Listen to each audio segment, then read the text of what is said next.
meu nome é Eliane Tedin, sou repórter do Valor Econômico. Em comemoração aos 25 anos de fundação do jornal, estamos promovendo encontros entre grandes nomes para discutir temas importantes para a sociedade e para o país. Hoje trouxemos Ita Lanandi, grande atriz, atuações marcantes no teatro, no cinema e na TV.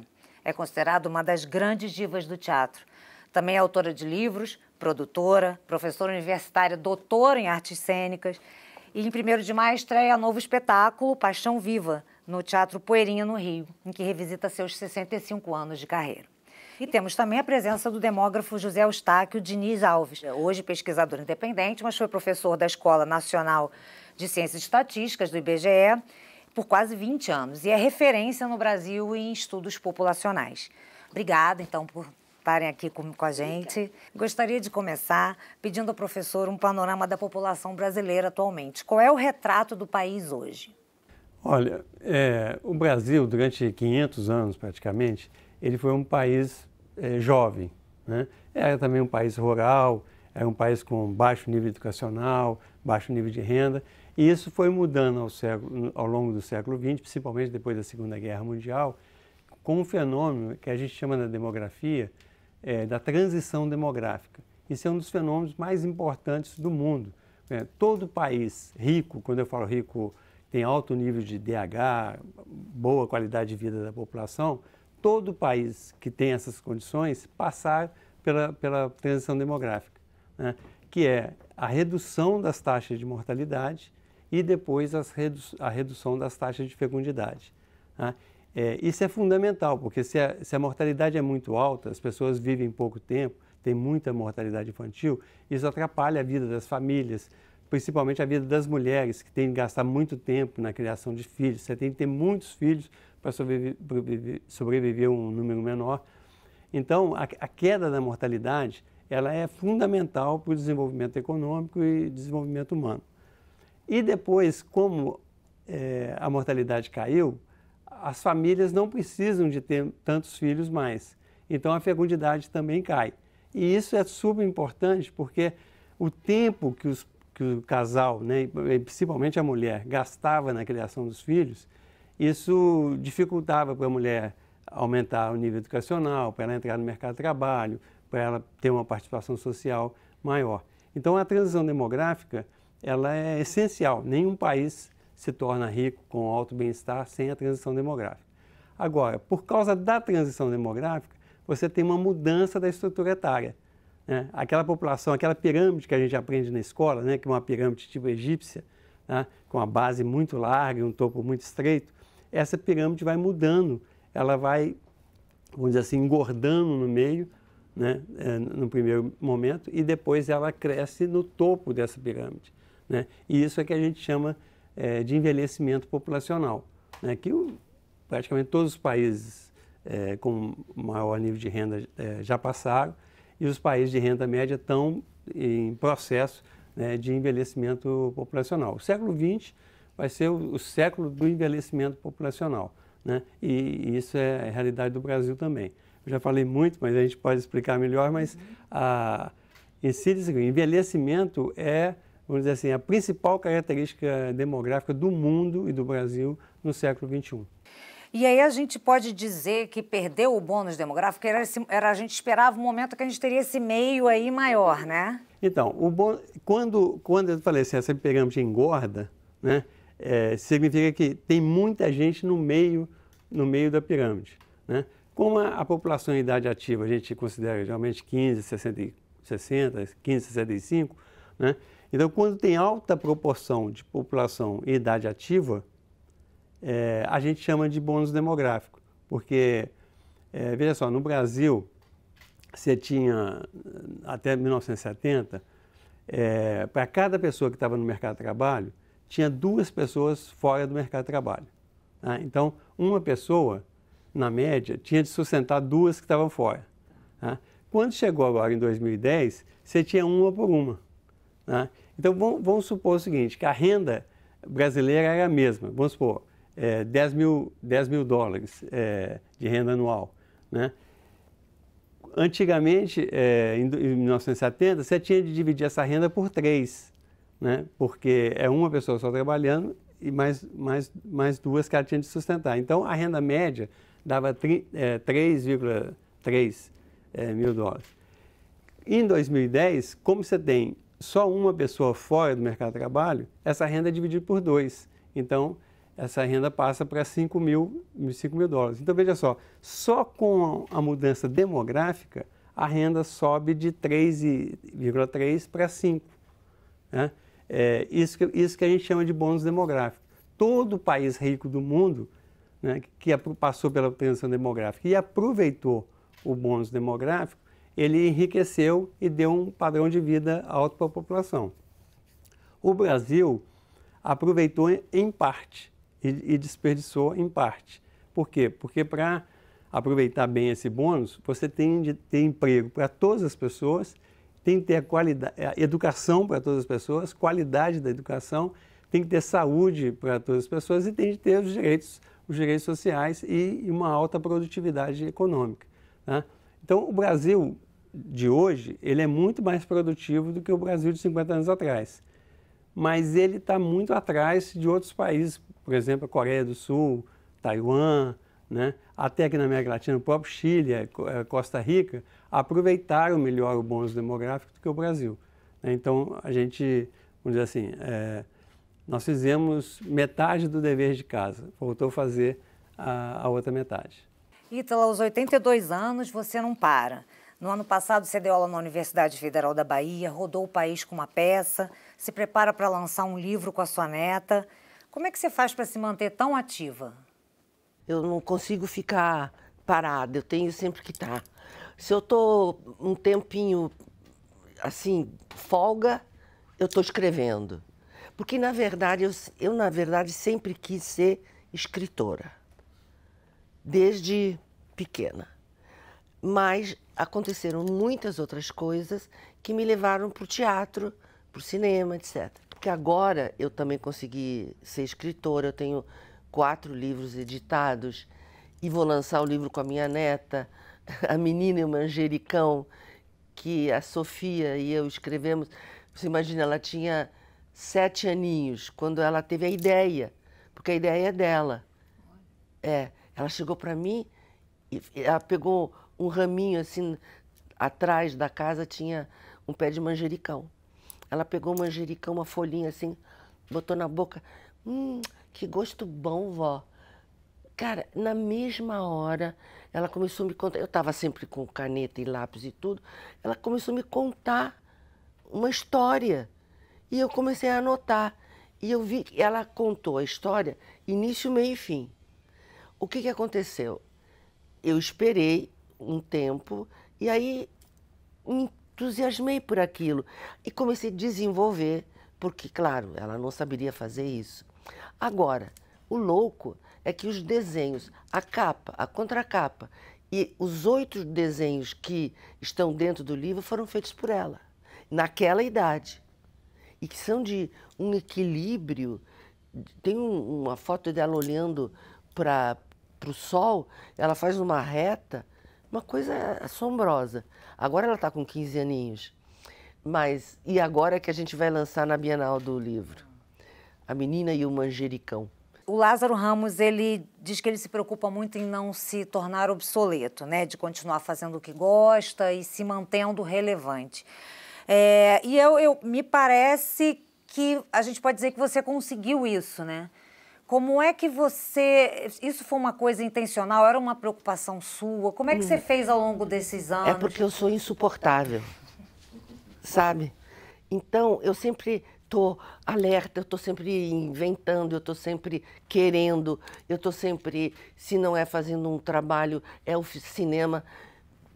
Eu fiz muito cinema, eu sou muito mais voltada, porque sempre me chamaram muito mais. Eu mesma dirigi 2 filmes, eu dirigi um filme na Índia. Nenhum produtor brasileiro até hoje teve patrocínio do governo da Índia. Eu tive, porque foi uma coisa muito estranha, a questão de Nandi, o meu nome. Eu estava na Itália e fui ver uma exposição indiana, aí de repente tinha um nicho assim ali e estava escrito assim, escrito por Nandi, Nandi. Eu fiquei tonta, eu falei assim, na Índia, Nandi. Aí eu chamei aquelas pessoas que ficam ali atendendo e eu perguntei, Nandi? Ele falou, yes, Nandi Bull, a vaca sagrada. É o nome da vaca sagrada, é Nandi. Eu falei, meu Deus. Aí eu disse, eu sou do Brasil. Ele falou, you are Brazilian and you are Nandi? Ele ficou, você é do Brasil e você é Nandi? Eu falei, sou. Então, aí cheguei de volta de Veneza e fui começar a estudar com o professor Hermógenes, que foi quem introduziu no Brasil a yoga. E aí eu estudei bastante, fiz o roteiro, depois de 2 anos, mandei para o governo da Índia, pois não deu outra. Eles não entendiam como é que tinha Nandi no Brasil. Olha que coisa maluca. Aí eles toparam, produziram e eu fui para a Índia em 1990. Você acha que faltam bons papéis para mulheres mais maduras, mais velhas? Eu acho que falta mais isso na televisão. Tá. Isso eu tenho a sensação. Cinema e teatro, não? Não, porque eu vejo quantas atrizes que estão fazendo uma coisa ou outra, inclusive eu mesma. Professor, o senhor cunhou o termo tsunami prateado. Como tirar proveito dessa economia?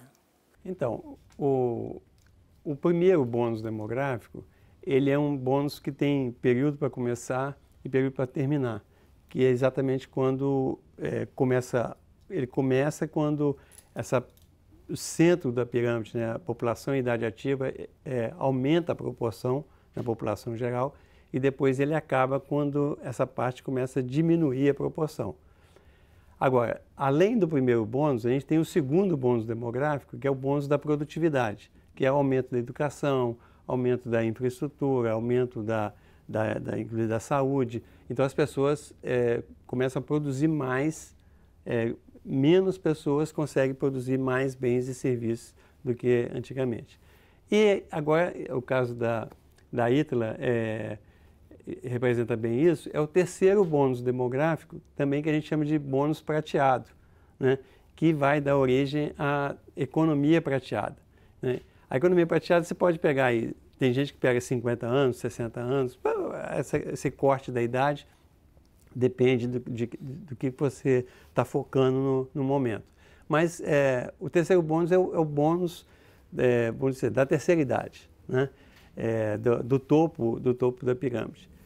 Para aproveitar esse bônus, a primeira coisa que tem que ter é saúde, né? E aí na saúde tem uma coisa muito importante que a gente fala de expectativa de vida, de um modo geral, mas você tem expectativa de vida saudável e não saudável, né? Doença todo mundo vai ter, quanto maior você vai subindo na escala de idade, né, maior é a probabilidade de você ter alguma doença. Qual que é o segredo? É você ter o menos doença possível e puxar o máximo para cima possível, né, as doenças, né? Que a gente chama de compressão da morbidade.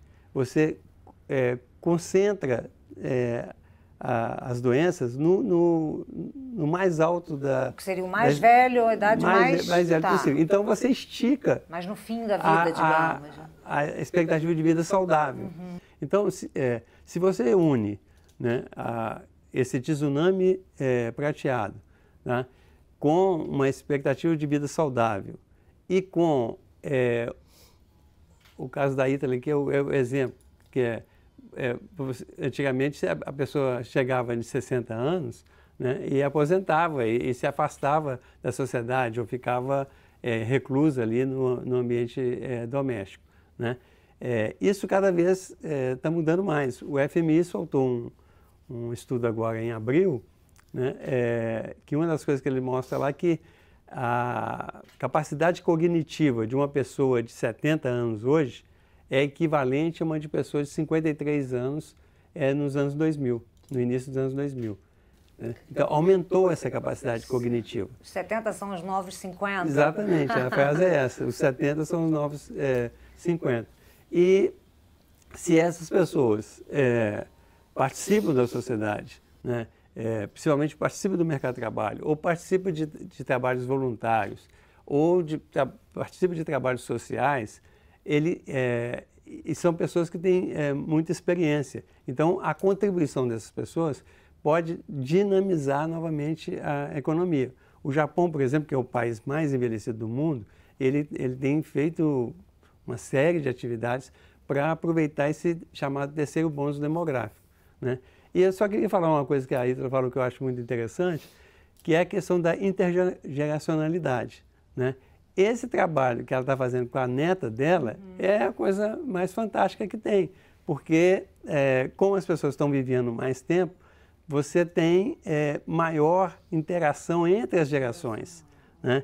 E se tiver conflito intergeracional é problemático, mas se você tiver harmonia e sinergia, né, entre as gerações, você tem um ganho completo. Esse exemplo eu acho que é fantástico, porque a ideia do livro veio de uma menina de 7 anos. Né? Você fala, como que pode uma menina de 7 anos? Né? E ela só pôde ter essa... E o desenvolvimento do livro foi de uma pessoa de 80 anos. Né? Então, assim, essa interação, ela é muito rica, ela é muito frutífera, entendeu? Então, se a gente, por exemplo, falar, terminar o primeiro bônus demográfico não é o fim do mundo. Tá? Todo país ele tem data de começar, tem data de terminar, mas também tem o segundo e tem o terceiro bônus demográfico. Se a gente articula bem essas coisas, né, o Brasil pode desenvolver. Porque tem uma frase, né, que eu acho que todo mundo já ouviu, que é você só enriquece antes de envelhecer. Né? Na verdade, você enriquece no processo de envelhecimento. Né? Mas, em termos de estrutura etária, a questão é a seguinte, se o país envelhece com a população com baixo nível educacional, sem esgotamento sanitário, né, sem saúde, né, sem aumento da produtividade, a renda vai ficar baixa e não tem como você crescer com uma população idosa, doente e completamente dependente. Agora, se você envelhece com saúde, né, com atividade de todas as formas, familiares, sociais, etc., você pode colher um novo bônus, né, que é o bônus prateado, que é a economia prateada, que a gente pode, vamos dizer assim, recuperar o tempo perdido, entendeu? Então, o Brasil vamos dizer assim, desperdiçou uma parte do primeiro bônus, mas ele tem condições de recuperar o tempo perdido se ele investir bem nessa economia prateada. E já temos algum caminho percorrido nisso? Quais são os desafios aí que o país tem para conseguir aproveitar? Então, a primeira coisa é a saúde, né? Assim, tem de cuidar melhor da saúde. Aí tem duas coisas. Do ponto de vista do Estado, o Estado tem de ter, por exemplo, o SUS, ele tem muitas qualidades, mas também ele tem muitas deficiências, né? Então, você investir no SUS para garantir saúde para todo mundo, né? Quem tem dinheiro, você pode pagar planos privados, etc., você pode resolver nesse sentido. Agora, você tem um lado individual. As pessoas têm que se cuidar, né?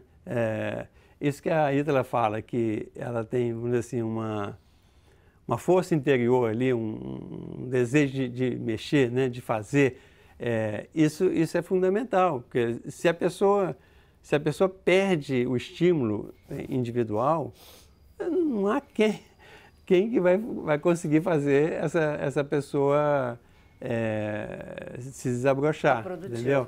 Então, essa população idosa, ela tem de ter essa educação continuada, essa inserção. Então, se isso é um movimento coletivo, né, esse tsunami prateado, se ele entrar nessa onda, a gente pode tirar muita força dessa economia prateada, entendeu? Mas ainda tem muito preconceito, né? Se sente alguma... Porque eu acho que também o seu meio facilita um pouco de as pessoas terem até uma coisa, quase uma deferência ali, né? Quase uma devoção a uma atriz com tanta, aos mais experiência, velhos, né? Sim. Mas tem uma coisa que eu não falei, que eu acho importante, com referência ao que você estava dizendo. Eu penso, sim, que a atividade física é muito importante. Claro, eu não disse isso, mas eu faço, eu caminho, eu faço yoga, ando dentro d'água, sabe? É importante a atividade física. Eu não consigo ficar parada. Eu sou elétrica, eu tenho que caminhar, tenho que andar, tenho que fazer. E isso é importante porque isso dá criatividade. E outra coisa que eu acho extremamente importante é a leitura. Sabe, eu gosto muito de ver a minha neta, agora com 15 anos, ela lê muito. Ela lê muito. Ela usa pouco o celular. Ela tem essa coisa de querer conhecer tal história, tal outra história. Ela tem paixão por histórias. Engraçado porque também, quando eu estudei, quando eu era mais nova, a matéria que eu mais gostava era história. Então é uma coisa de manter a cabeça funcionando. Manter a cabeça funcionando. Uma atividade física é a cabeça funcionando com leitura. E eu acho que ficar estático, ou diante de uma coisa assim, ou diante de uma outra mais longa, mais distante, isso dificulta um pouco a atividade mental, a saúde, né? Dificulta a saúde física. Agora, tem essa deferência desse meio, mas na vida, no dia a dia, você sente um tratamento diferente por ser mais velha? Não. Porque falam muito da invisibilidade, né, do idoso. Olha, eu não sei, não sinto isso, não. Tudo bem, eu não estou buscando homem nenhum agora na minha vida. Chega, já tive todos que eu queria. Então, eu não sinto isso com relação... Não estou buscando alguém, entendeu? Então, talvez seja por isso que eu não sinta isso. Mas pode ser que isso aconteça, sim. Porque, claro que a idade discrimina um pouco as pessoas, independente do sexo. Há uma coisa discriminatória com relação à idade. Existe isso, sim. A gente estava falando antes de começar, você me mandou um artigo falando sobre a coisa do jovem sofrer também um pouco no mercado de trabalho um preconceito e o idoso também, e que seria o caso de acabar com essa parede aí, né, essa barreira para melhorar isso. A senhora acredita nisso?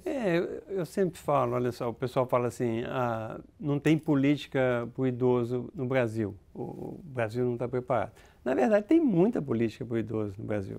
A Previdência Social, ela cobre uma quantidade enorme que nunca cobriu no passado, né? Se você pega os dados estatísticos de pobreza, a pobreza é maior aonde tem filho pequeno. São os domicílios que têm filho pequeno e não onde tem idoso, né? Os domicílios com mais idoso, eles são menos pobres do que os domicílios com crianças pequenas. Tá? Por quê? Exatamente porque tem política, que é BPC, uma série de políticas para o idoso. Você vai dizer o seguinte, não é suficiente, né? O Brasil precisa se preparar melhor para isso, né? Tudo bem, mas o idoso tem muita política.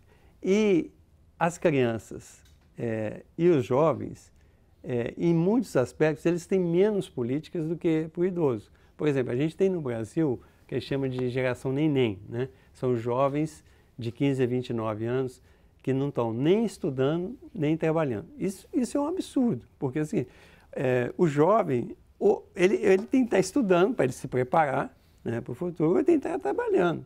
Não tem sentido você ter... E são 10 milhões de pessoas no Brasil, jovens, que não estão nem trabalhando, nem estudando. Tá? Isso é um desperdício. Pensa bem, essas pessoas depois vão ficar idosas e se elas não trabalharem nem estudar, elas vão ser idosos com dificuldade de sobrevivência no futuro. Porque o que a Ítala está falando, que a Ítala trabalha desde os 15 anos, né? 16 anos, coisa. Então, assim, ela sempre foi uma jovem que trabalhou e estudou, né? E a gente tem 10 milhões da nossa juventude que nem estuda nem trabalha. Então, isso é um problema muito sério. Agora, é óbvio que dentro dos idosos, o Brasil é o seguinte, ele tem... a economia brasileira está estagnada há muito tempo, tem a taxa de investimento muito baixa. Então, você tem um crescimento pequeno do mercado de trabalho, um crescimento que abarcasse toda essa população, né? Então, se você tem muitos jovens disponíveis, vamos supor, de 30 a 50 anos disponíveis no mercado de trabalho, né? Muitas empresas vão preferir essas pessoas, porque, vou dar só um exemplo, uma pessoa estava falando comigo, um empresário estava falando comigo. O plano de saúde, uma empresa que vai pagar plano de saúde, tá? O plano de saúde, para quem tem mais de 60 anos, ele cresce violentamente. Se for um plano de saúde de 70, 80 anos, ele cresce muito mais. Então, o empresário fala assim, por que eu vou contratar uma pessoa de 70 anos e pagar um plano de saúde muito caro para essa pessoa, se eu posso contratar um de 50, entendeu? Esse é um exemplo simples de como é que está fazendo. Agora, tem vários estudos que mostram que essa diversidade etária, quando uma empresa tem diversidade etária, você tem jovens, você tem pessoas mais adultas, você tem pessoas idosas, essa interação, né, ela é muito rica e a empresa pode tirar proveito disso, né?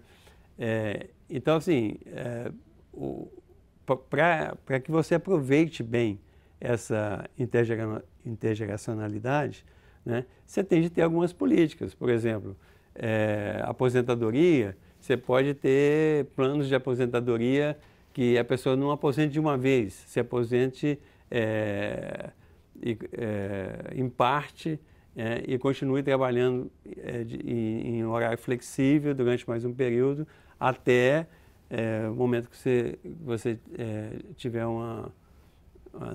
que você não conseguir mais ou não quiser mais participar daquelas atividades, né?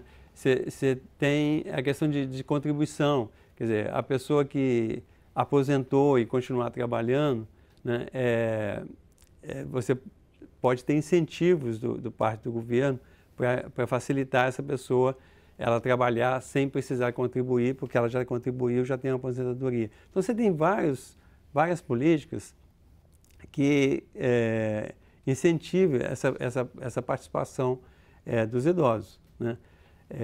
Agora, a gente sabe que no mercado de trabalho você tem discriminação com o idoso e tem discriminação com o jovem, né? O maior drama de um jovem, de um adolescente que vai começar a procurar emprego, é que quando vai procurar emprego a pessoa pede experiência, né? Você tem que ter... Mas, se eu nunca trabalhei, se eu jovem, eu tenho 16 a 7 anos, estou saindo do 2º grau, eu nunca trabalhei, né? Como é que a maior parte dos empregos vão te pedir experiência, né? Então, você tem que ter uma política de ter estagiário, de ter trainee, né? de uma série de atividades para que esse jovem possa ganhar experiência, inclusive no mercado de trabalho, né? E ter essa convivência entre as gerações, né? Ou seja, é uma mudança cultural e política pública, né? Quanto tempo a gente tem para isso agora? Qual é a nossa janela? Não, veja só, o Brasil vai envelhecer ao longo do século XX, só para você ter uma ideia. Em 1970, a gente tinha 5% de idosos de 60 anos e mais.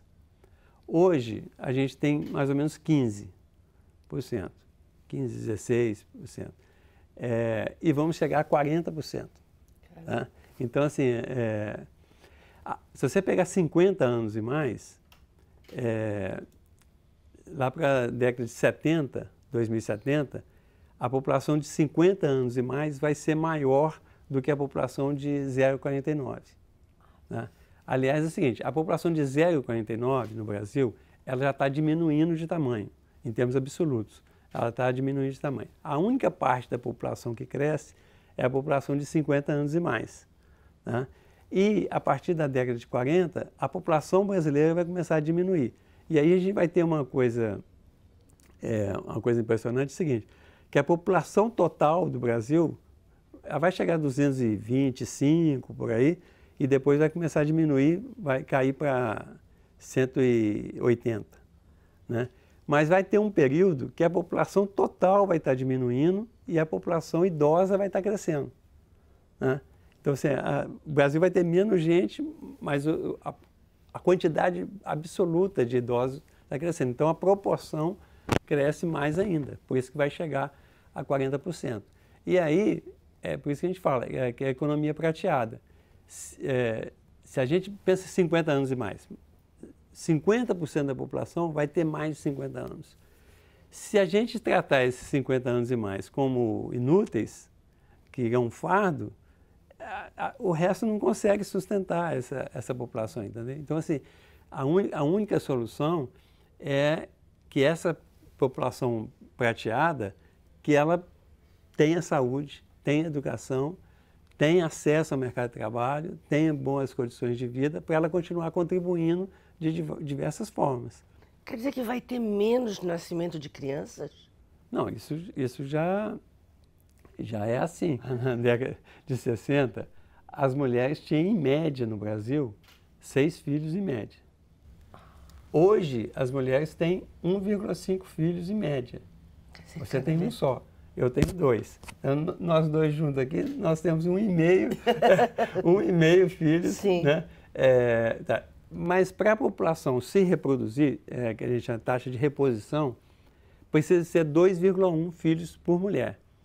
Por que é 2,1? É um filho para substituir a mulher, um filho para substituir o homem, e o 0,1 é porque nem todo filho chega à idade adulta. Então, você tem uma mortalidade no período, então o 0,1 é para compensar isso.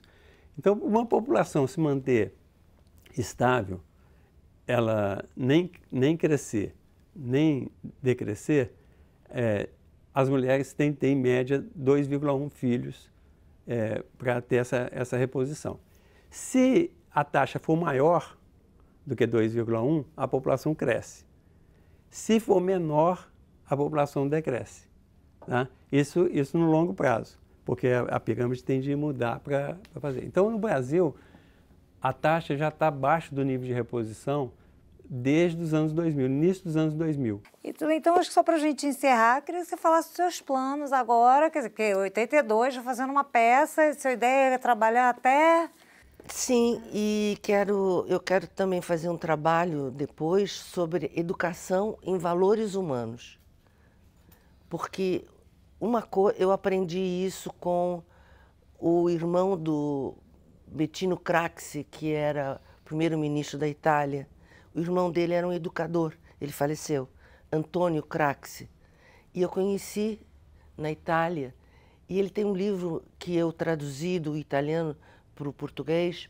Ele esteve aqui, nós fizemos muitos trabalhos, porque direitos humanos, eles só vão ser legais, porque a gente sabe que mais ou menos são e não tanto, quando os valores humanos, que são 5 básicos, que é verdade, agir corretamente, amor, paz e não violência. Esses 5 valores humanos básicos é que produzem todos, e são a base de todos os outros. Sem essa introdução de valores humanos, é difícil você encontrar uma sociedade sadia. Então, a gente precisa disso, a gente vê que cada vez mais esses valores estão corrompidos. E eu quero muito relançar esse trabalho, e esse é meu segundo desejo, depois de viajar um pouco com esse monólogo Paixão Viva. Tá ótimo. Obrigada, então. Obrigada a vocês. Eu que agradeço. Eu agradeço também.